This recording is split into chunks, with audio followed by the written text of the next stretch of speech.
May bago akong share, magkakabit tayo ng dashcam QCY F24 sa Ford Everest.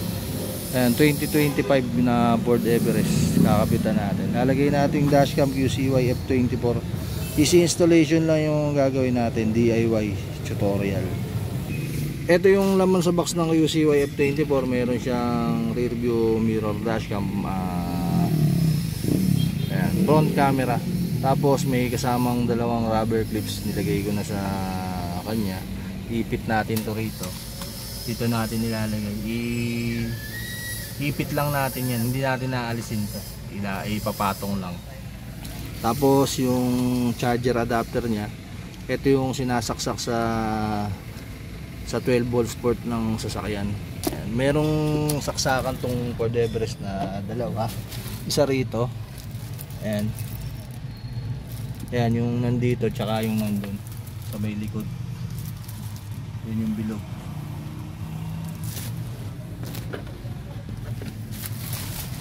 Ayan yung isang saksakan.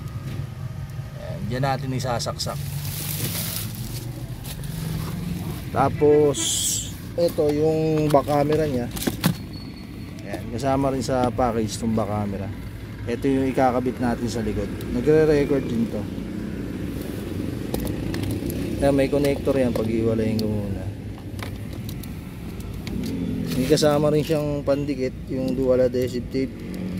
Ayan, tsaka dalawang screw. Pero ito ididikit lang natin dun sa likod.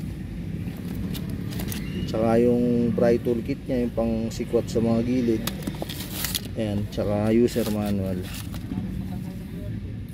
Ayan. Ito ipapatong lang natin to sa rear view mirror ng sasakyan. Ipapatong lang natin siya dyan. Ayan.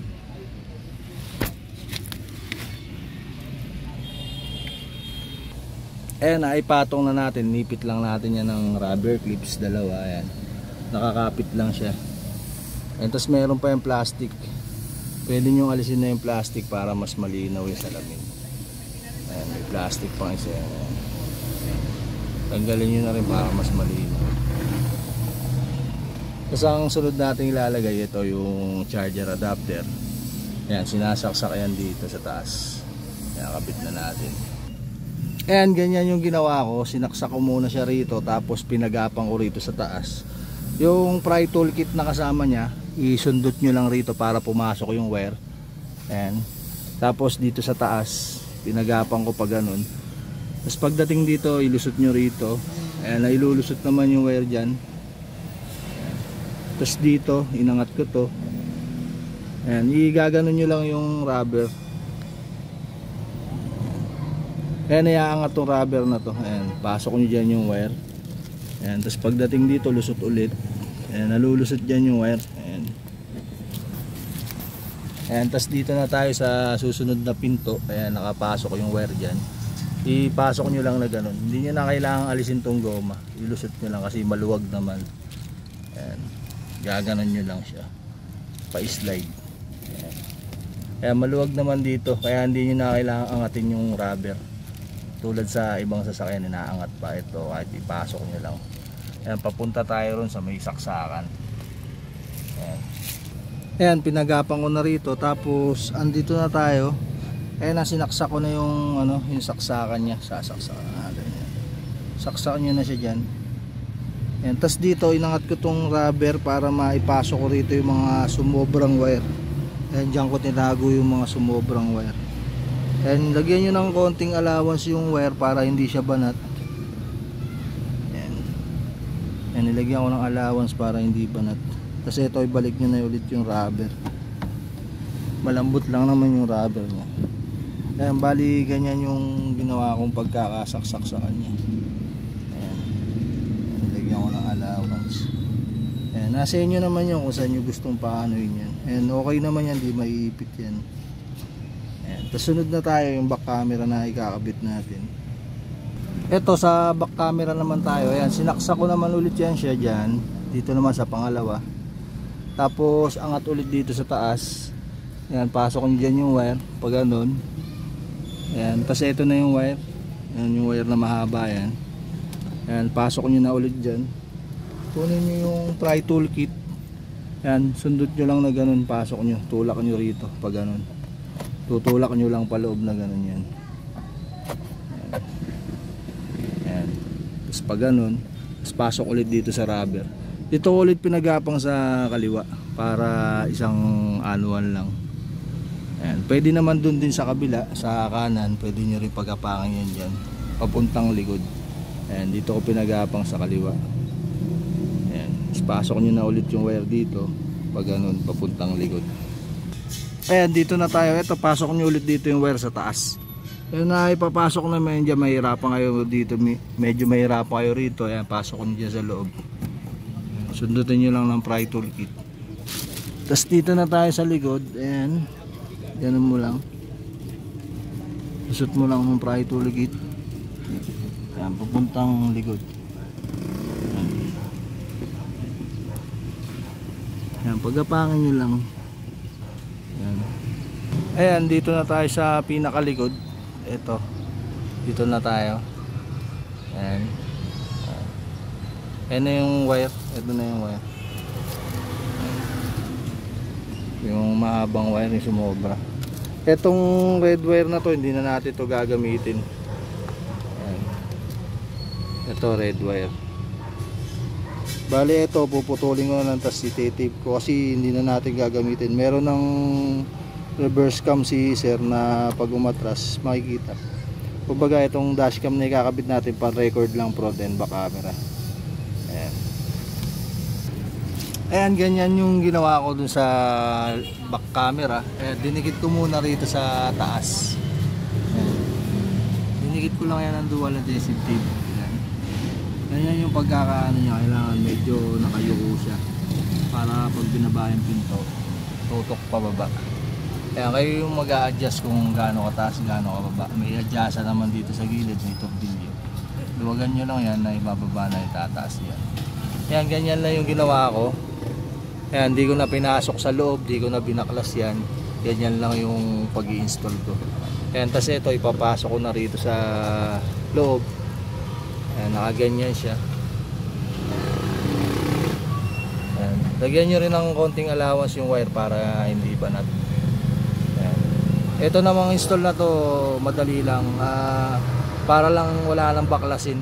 Wala nang ibang babaklasin sa parts ng sasakyan kasi ito nga bago. Ayan, kumbaga para at least hindi siya maano yung warranty. Ayan, walang babaklasin, wala tayo. Hindi natin babaklasin tong plastic na to. Yung goma lang yung inangat natin. Ayan, madaling install lang. Tapos yung dulo nung ano, nung back camera na nandun, ito, i-connect natin dito. Ayan, nakakonect kasi yan dyan. Tapos itatago natin sa loob. Yung mga sobrang wire, ikaw na yung mag-discarte kung saan mo gusto itago.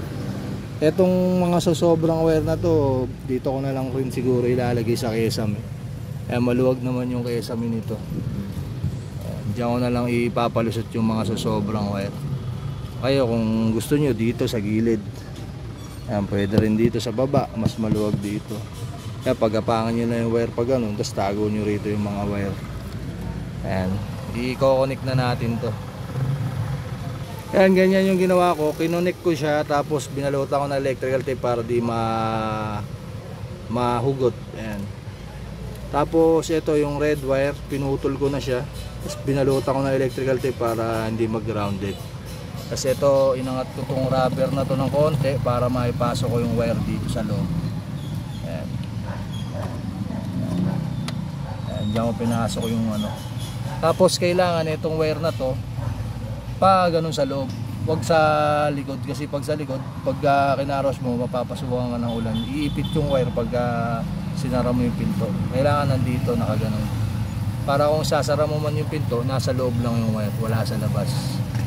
Ayan, ayan, inangat ko yung rubber para mas madaling mapasok dito yung wire. Ayan, nakakabit na natin yan. Tapos dito inangat ko ulit yung goma. Tapos dito ko na tinago yung mga sumobrang wire. Nilusot ko lang paunti-unti. Ayan na yung mga sobrang wire, dyan ko na lang tinago. Ayan, tapos balik nyo na yung rubber. Maayos na pagkakabalik kailangan para hindi ano. Ayan, ayan, nakaganyan siya. And meron namang kasamang dual adhesive tape yung pagka gusto nyo itornilyo, pwede nyo itornilyo. Plastic lang naman yan. Itong sa amin, dinikit lang namin. Ayan. Dikit lang. Punasan nyo muna para hindi ma-oil. Kasi minsan pagka dinikit nyo ng dual adhesive tape, didikit kasi malangis. Ayan. Punasan nyo muna ng tuyong basahan para dumikit. Ito babalik na natin.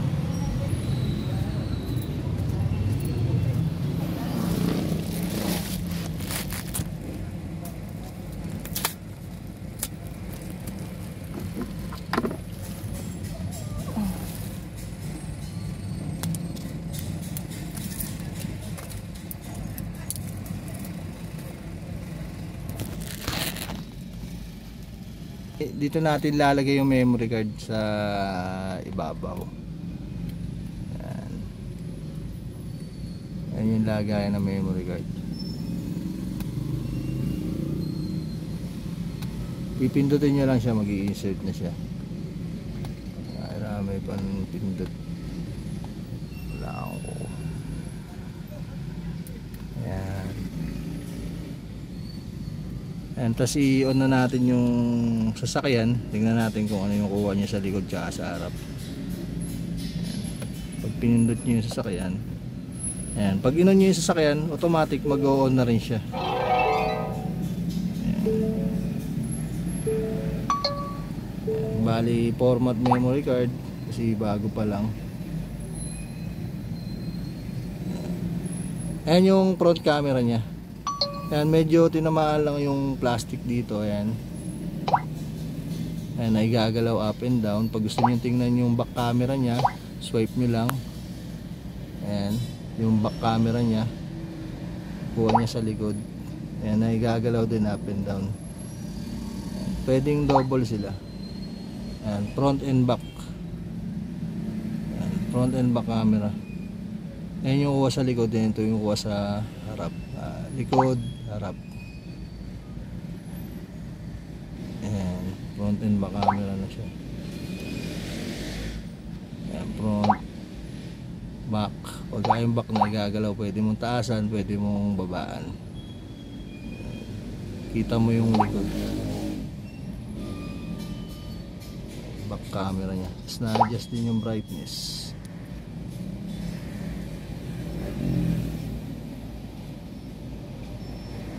Kita mo kung may tao sa likod, wala.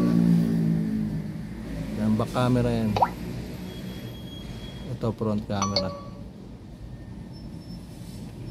Front and back camera in-install natin sa Ford Everest 2025. Yung bagong Ford Everest. Pwede nyo kabitan ng dashcam yan, DIY lang, kaya na.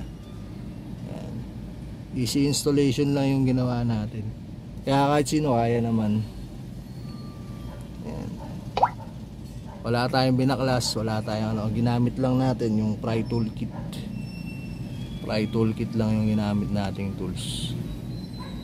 Ayan. Walang ibang ginamit na tools, yung pry toolkit lang. Kayang-kayang gawin. Kaya kahit sa mga ibang sasakyan naman, kahit sa mga ibang SUV, ayan, ganun lang rin ang install. Okay na yung ganung install. Halos pare-parehas lang sila. Ayan, sa sedan may mga DIY tutorial naman ako sa mga sedan.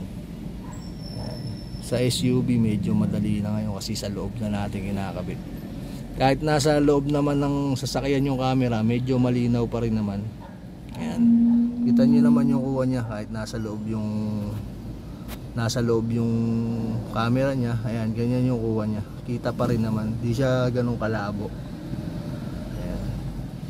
Tsaka kahit anong dashcam pwede naman.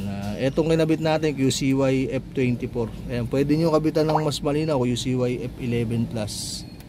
Ayan. Halos pare-parehas lang naman yan. Ayan, Ford Everest 2025. Ayan, yung kinabitan natin ng dashcam ngayon. Front and back camera. Nagre-record sabay. Pag gusto nyo i-playback, meron naman playback yan. Ito nasa file management. Yan, lahat ng na-record nyo, ng video nyo, dyan nyo mapapanood. Yan, sa playback. Video B, lahat na na-record sa likod. Sa sedan,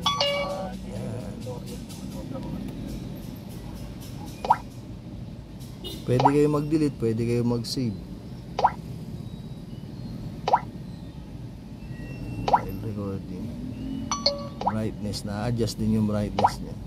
Pwede nyo patayin yung display pero nagre-record pa rin. Ayan yung UCY F24. Pwedeng double siya. Tapos meron siyang blind spot detection tsaka ADAS. Ayan yung may mga square na mga maliliit. Ayan, na-detect niya. Yung mga sasakyan tsaka motor na detect niya.